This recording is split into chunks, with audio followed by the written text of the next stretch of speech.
Love the smell of money. Hey guys, it's Gina. Welcome back to another episode of Losing Brain Cells While Dissecting Reality Show Trash. We got another episode of Marrying Millions, Season 2, Episode 2. Let's first check up on Bill and Bree. We left them moments before Bree's mom and Bill's ex-wife Kathleen were about to throw down at the birthday party. This is Bree's mom, Sarah. Isn't she beautiful? On the outside. Being rude doesn't get you anywhere. Oh, bitch, you wanna see rude? I'll show you, rude. Hold my hoops, Bree. I'm about to give this hoe her third nose job. And she's all like, anyone got a problem with my daughter, got a problem with me. I'm really starting to like Bree's mom a lot. She's just a real ass bitch. I didn't know she was gonna say this. That's not cool. Yeah, I really didn't think my girlfriend's mother was gonna take offense when I asked her if my ex-wife is beautiful. That's a normal question to ask. I understand why Sharon has an issue with Kathleen, but leave it the alone. How about you just stop bringing your ex-wife around, Bill? Cause it's getting a little weird. I would never say that about anyone. I wait till they're at least 20 feet away from me. I feel sorry for Bree to have a mom like that. A mom like what? That'll stand up for her daughter? So Bree's like, Mom, you don't have to fight my battles. I'm just gonna have to deal with my boyfriend's ex-wife and their creepy dynamic. For the bag, Mom. For the bag. And Catty Kathleen tells Bree, your mom is just so rude. She's criticizing my mother for trying to protect me. God damn it, Kathleen. You did your time. You secured your bag. Why you making it so difficult for Bree? There's plenty of money to go around. Don't even trip, girl. I'm never going to see her again, so it doesn't matter. Well, you probably won't see her again. Bill gave me a promise ring, so my mother and I aren't going anywhere. Sweet Bree, don't be getting all comfortable because he gave you a promise ring that looks like a fucking ring pop. He gave his previous wives an actual wedding ring, and his sleazy ass still ran around on them. So you know what I'm about to say next. Secure the bag. The next morning. I'm hurting. I had a little bit too much to drink. Yeah, that was pretty clear. Have y'all seen that bra? Bill tells Bree that her mother was just completely out of line for confronting Kathleen. Your mom doesn't need to be stirring things up. Coming from Mr. Instigator. The fact that Kathleen just even came to the party, that was pretty impressive. Impressive for who, Bill? Why do you keep bringing your ex-wife around? I understand she's the mother of your children, but wouldn't you be more concerned about bringing your actual children around instead of her? Because we still have yet to meet them. She doesn't know the etiquette of a social birthday party. And neither do you. She's just gonna throw things out there, no matter the repercussion. And Bill just keeps insisting that Kathleen is the victim. He even says that he's gonna call her to make sure she's okay. God damn, Bree, you are putting up with so much bullshit. You better secure that bag. If you just want to cut your losses, wait till Crypt Keeper goes out of town, disconnect the cameras, sweep the place dry. Just leave town for a few months. It'll be fine. Bill, maybe we should stop bringing our families together, even though your ex-wife is no longer your family. I'm gonna keep doing it at every opportunity I can. I like one big, happy, extended family. Oh, is that why you just keep getting married? Is Kathleen supposed to be like Bree's sister wife? All right, let's meet the next new couple. My name is Katie. I'm 23 years old. You're stunning. So Katie here is from Bakersfield, California. She comes from a lower middle class family of adopted siblings, including herself. She actually seems super sweet and humble. Wow. Unfortunately, at 16, Katie lost her mom to pancreatic cancer. Luckily, she had her BFF, Natalie, to help her through it. I'm just really grateful that I had Natalie and her family to take care of me during that time. God damn it, Lifetime. Pulling at my heartstrings. I can't talk smack about a girl like this. What am I supposed to do? So Katie is currently unemployed. She stopped modeling and doing bottle service because they Aren't exactly career path. Yeah, but they could be side hustles. Kevin's my first love for sure. We've been dating for 9 months. All right, let's meet her first love, Kevin, aka Tool McToolson, the 30-year-old internet entrepreneur and software developer from San Diego. We got another entrepreneur. I'm getting season 1 Sean vibes right now. I teach people how to start their own online businesses. Entrepreneurship. Like a professor, but on the internet for millions of people rather than, 30 people in a classroom. A professor? That's a bold statement to make for someone who teaches quit your day job and make 10K a month online courses. When it comes down to it, it is extremely difficult, not impossible, for the average person to make a shitload of money online, unless you have like an OnlyFans account. But I seriously doubt Kevy here is an OnlyFans professor. My estimated net worth is somewhere between 40 and 50 million. Yeah, I'm sure it is. My ego is, not small. But like still way too big for someone with average looks and has apparently made a fortune scamming people online. But really y'all, I looked into it and YouTube is flooded with videos on how his fraudulent ass takes advantage of broke, gullible people. He owns $1 million mansion in San Diego, and if you look closely, I think that's him, and a penthouse in Las Vegas. Besides that, I really don't spend money on like silly stuff. I'm just not a flashy guy except for... This isn't your typical car rental. This is Turo. He helped me become disciplined when it comes to realizing what it takes to actually be successful. So he didn't actually help you become disciplined. He only made you realize how much discipline it takes to succeed. This is my twin sister. We also learned that Katie's best friend doesn't like Kevin. He just acts like a princess. Douchebag. You're looking for the word douchebag. Because Kevin isn't so generous with all that money. He's very frugal. Cheap. I think you're looking for the word cheap. When it comes to spending money on me, he's really weird. Cheap. He's fucking cheap. Kevy tells us he comes from humble beginnings. His parents weren't rich by any means. My dad worked at the university. My mom was a stay-at-home mom. Table for two for Kevin. What the hell, Kevin? You're not gonna pick up your hot-ass girlfriend in your Lambo? Everyone knowing that I'm a multimillionaire has made me extra cautious when it comes to dating. Who's everyone? I thought you weren't flashy. How would they know? Get a lot of strange messages like offering to be like my sugar baby.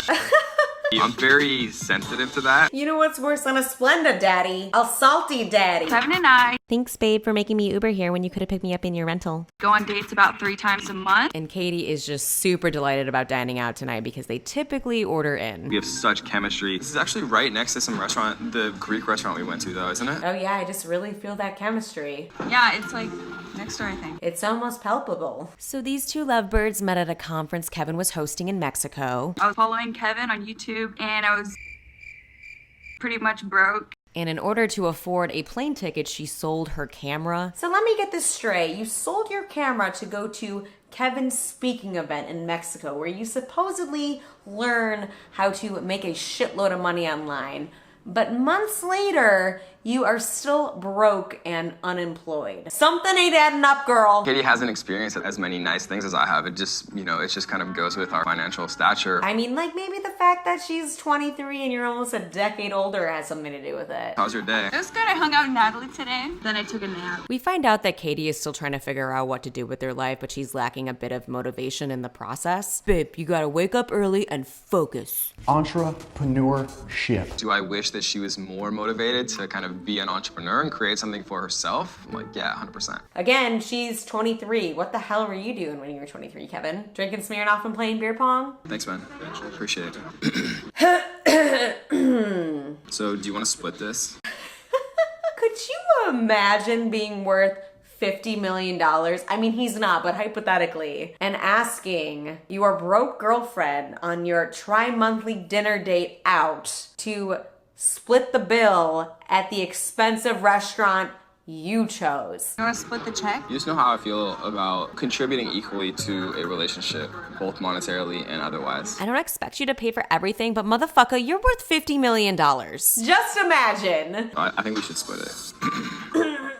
Whatever, Kevin. Grab him by the pussy. I'm struggling right now, and he just doesn't understand, but for some reason I put up with it. Okay, girl, like you are absolutely stunning. What do you see in this beady-eyed little bitch? Because his personality is blah, his looks are mediocre at best, and he's apparently worth $50 million and can't, like, buy you dinner sometimes. It's how you were raised to be more traditional, and it's how I was raised to be more frugal. Oh, that's how you were raised? I thought you said that your mom stayed at home growing up. My mom was a stay-at-home mom. Also, frugal has a positive connotation. Your boyfriend is straight up greedy. If anyone thinks I'm a gold digger, I would laugh in their face because Kevin hasn't given me a dime. Walk outside for 20 minutes and you will find a man to take you out for a fancy crab like dinner. Give me your number, I'll take you out for crab legs. But unfortunately, I can't afford to take all you lovely ladies out for crab legs. But you can find a daddy who will on sugardaddymeat.com. Come on, sis. Stop wasting your time meeting a bunch of dusties on all those other dating apps. I know damn well you didn't spend 2 hours putting on your hot girl disguise for a coffee just to get to know some random named Josh who spends 95% of his time playing video games and is a mediocre lay at best. And daddies, what are you waiting for? All those cuties are just fed up with Josh and looking for a guy like you to treat them to a fancy crab leg dinner, okay? Help me out here. So sign up today and start connecting with sugar babies and daddies. And daddies, be sure to check if she has a shellfish allergy before you take her for crab legs. Maybe she doesn't even like crab legs. I don't know, ask her. All right, let's get back to it. So it never crosses your mind that, she may not be able to afford this? No. Well, Kevy, hope you like IHOP and McDonald's. So you want to Venmo me 705? Oh, actually, you got the large fry, so let's make that an even 8. I really care about Katie, but I'm not gonna be anyone's bank. I'm just not. I don't really care how much money you have. Like, treat your girlfriend sometimes. It's a gentleman thing to do, you tight ass. Hey guys, it's the next day, obviously. Let's continue on and meet the next couple. My name's Erica, I'm 23, and I am from a very small town called Springfield, Illinois. A small town? You mean the capital of Illinois? A very small town called Springfield, Illinois. I don't think there was anyone in that town that was really wealthy by any means.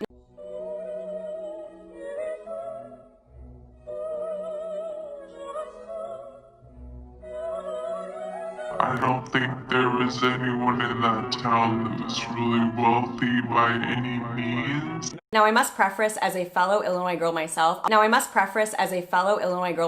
I'll probably have a slight proclivity towards Erica, which I told her when she commented on my season 2 premiere video. But then she was like, nah, tell us how you really feel about us. Okay, no problem. I actually never wanted to leave Springfield. Oh, bullshit, Erica. Nobody wants to stay in the flat, cold state of cornfields and corruption. Come on, girl. The only thing worth staying in Illinois for is Chicago, which you can only really enjoy like 4 months out of the year unless you want frostbite. So when Erica was 18, her parents divorced, her mother decided to move to Florida, and Erica followed her there. Honestly, Florida isn't much better, but hey, at least there's lots of greenery and no state income tax. My dad treated me so well that he set the standard very high. Aw, is that what it's like to not have daddy issues?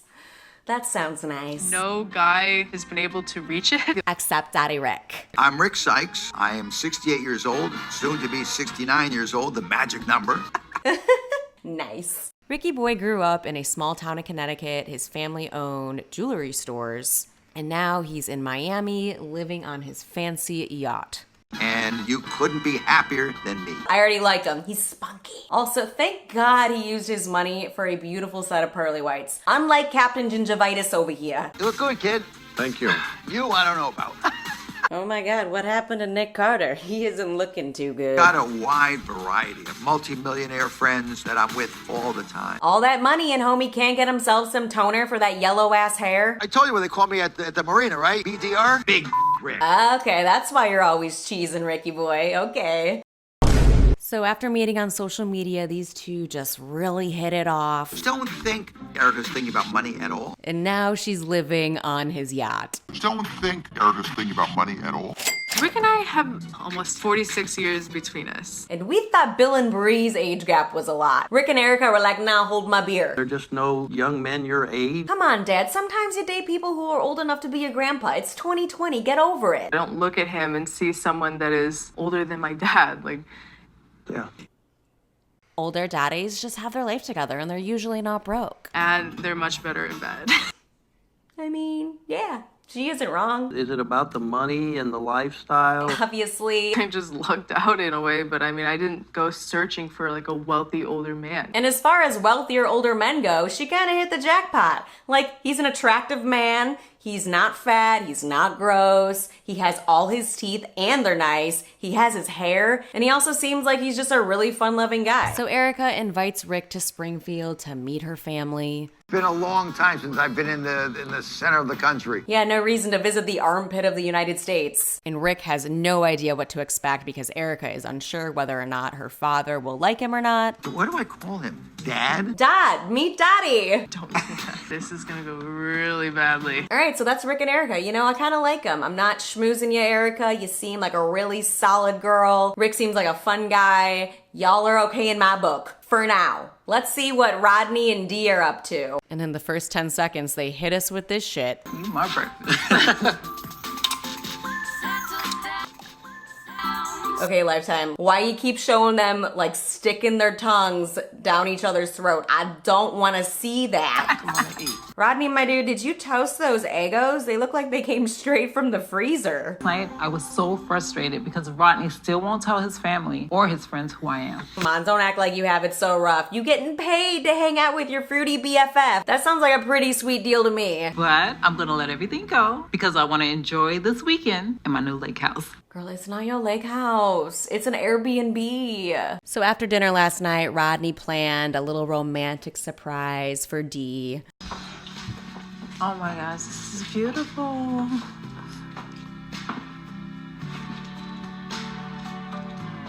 Is it a strap-on? Lame. Is that supposed to be sexy lingerie? Because that looks like a cami to me. Babe, I'm a born-again virgin. We can't do this. Let's just cuddle. Oh, that's why you balled out for dinner and then she gets cold Eggos the next day for breakfast. Because she didn't put out. So Rodney's assistant Alicia is the only person who knows about Dee, and he invites her over so they can meet. So how do you like it? I mean, can you not love this place? Can't believe I own a lake house now.